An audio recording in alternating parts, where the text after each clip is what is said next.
ఇదిగోండి.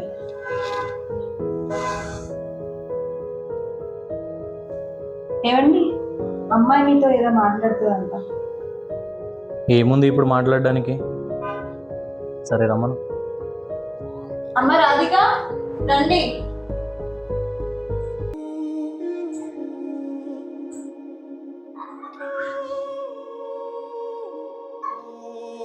నాన్నగారు, మీకు తెలుసు కదా మొన్న సర్పంచ్ ఎన్నికలకి నేను నామినేషన్ వేశానని. ఎలాగైనా ఈసారి మీరు నాకు మద్దతు ఇస్తే నేను గెలుస్తాను నాన్నగారు. ఎలాగో మీరు కూడా పదవిలో లేరు కదా. వారసత్వం ఎన్నికలకు నేను ఒప్పుకోను. ఎందుకంటే నీకు తెలుసు కదా, కావాలంటే నువ్వు ఎన్నికల్లో పోటీ చేయి, కానీ నా మద్దతు నీకు ఎప్పటికీ ఉండదు.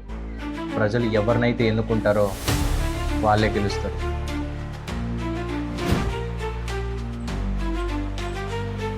కొంచెం చేయొచ్చు కదండి, అమ్మాయి ఏదో అడిగింది. ముందు నువ్వు లోపలికి వెళ్ళు.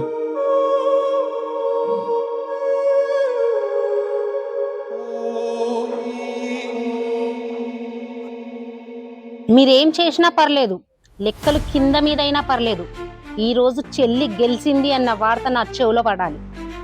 సరేనా?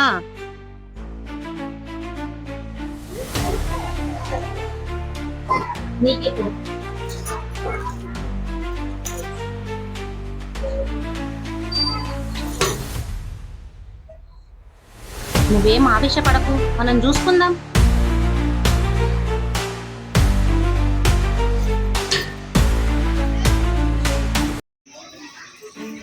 ఇప్పుడు మీకు సంతోషమా?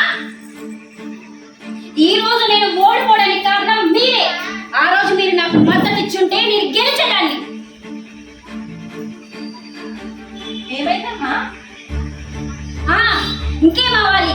నీ మొగుడి గారు చేసిన భాగవతం వల్ల నేను ఈరోజు ఓడిపోయాను. నలుగురిలో తలదించుకోవాల్సి వచ్చింది. నాన్నగారిని పట్టుకుని అడగలేంటా? నువ్వే మాట్లాడకు.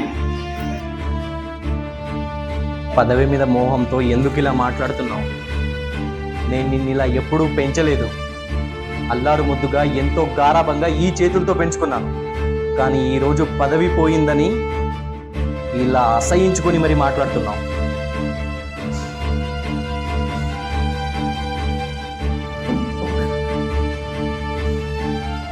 ఏ తండ్రైనా కూతురు గెలుపును కోరుకుంటారు, కానీ ఈయన గారు నేను ఓడిపోయేలా చేశాడు. కేవలం ఈయన వల్లనే ఈ రోజు నేను ఓడిపోయాను. అదే నాకు సపోర్ట్ చేస్తుంటే నేను గెలిచేదాన్ని. అంతా ఈయన వల్లనే చేయలేదురా. చెల్లి, ఆవేశపడకు. మనం ఏం చేయాలో తర్వాత చూసుకుందాం. ఏంటక్క చూసుకునేది? చూసుకుందాం అని చెప్పి ఇంతవరకు తీసుకొచ్చావు. అంతా నీ వల్లనే జరిగింది. నువ్వు ఇంకా మాట్లాడకు. నీ వల్ల నేను మాట్లాడను. చెల్లి, ఆవేశపడకు.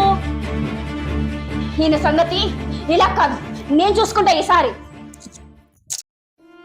ఏవండి, మీరేం అలా బాధపడకండి. అదేదో ఆవేశంలో మాట్లాడింది.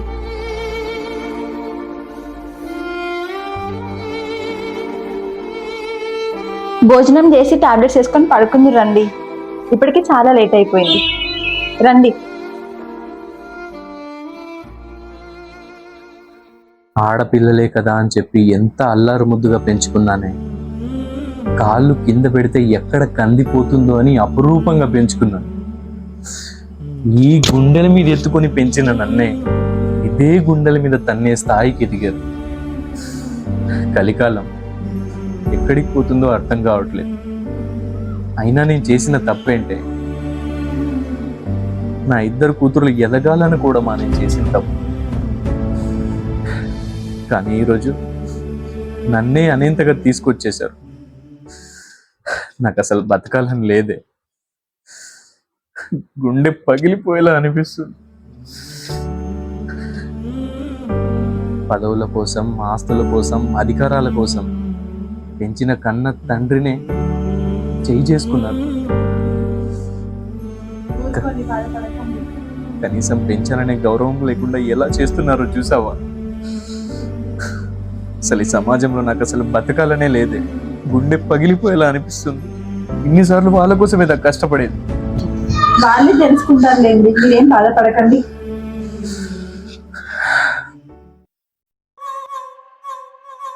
అక్క, ఈ చేపల్ని చూస్తే నీకేమనిపిస్తుంది?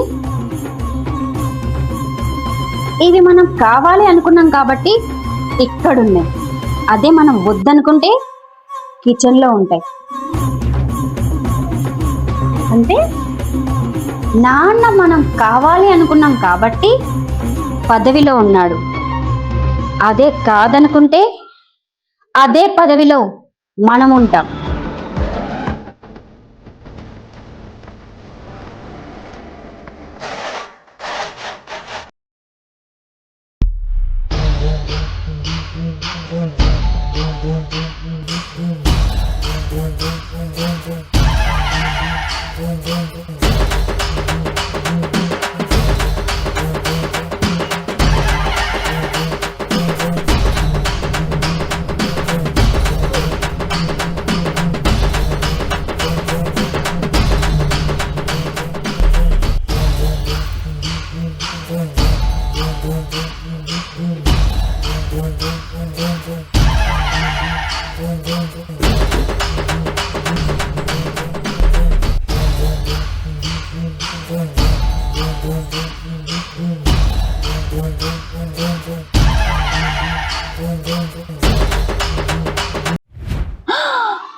ఏం చేస్తున్నారే?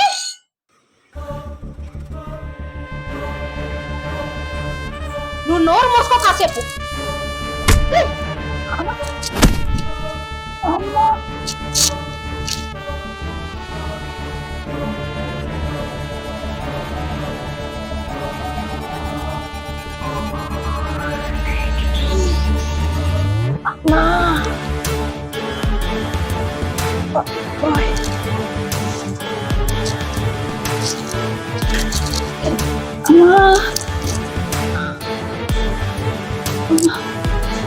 ఏవండి ఏవండి ఏవండి ఏవండి ఏవండి పదవి కోసం ఎవరైనా కన్న తండ్రిని చంపుకునే వాళ్ళు ఉన్నారా ఈ లోకంలో? ఏవండి ఏవండి ఏవండి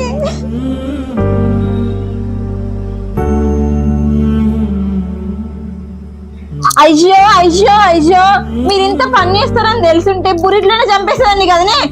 అయిన కడుపునే బుట్టి అయిననే పొట్టనేలా పెట్టుకోవాలనిపించింది మీకు.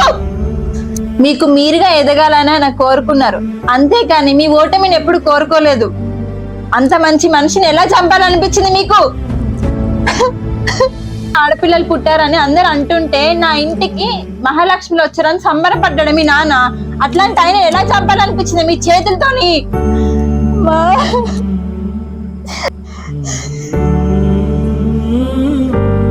ఇలా కాదు, మీ సంగతి అందరికి చెప్పి మీ అంత తెలుస్తా. ఆగండి. వదిలవే వదిలే. ఇప్పుడు నువ్వు నీ మొగుడి మీద ప్రేమతో బయటికి వెళ్ళి అందరికి చెప్తావన్నమాట. వదిలవే వదిలండి. నువ్వు బతికుంటే మాకే ప్రమాదమే. అయితే నువ్వు నీ మొగుడి దగ్గరికి పో. అమ్మా వదిలండి.